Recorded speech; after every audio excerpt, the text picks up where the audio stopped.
Hi everyone, in front of me I've got ZTE Blade A54 and let me share with you how to check the IMEI number of this device.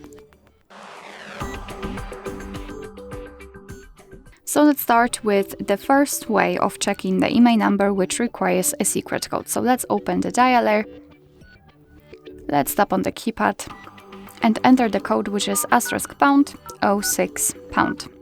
And as you can see, by this code we are provided with both IMEI numbers of this device.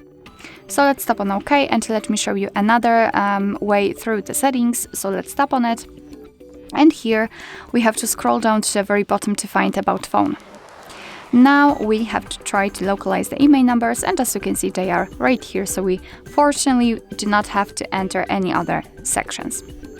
Alright, so that will be all. Thank you so much for watching. I hope that this video was helpful, and if it was, please hit the subscribe button and leave the thumbs up.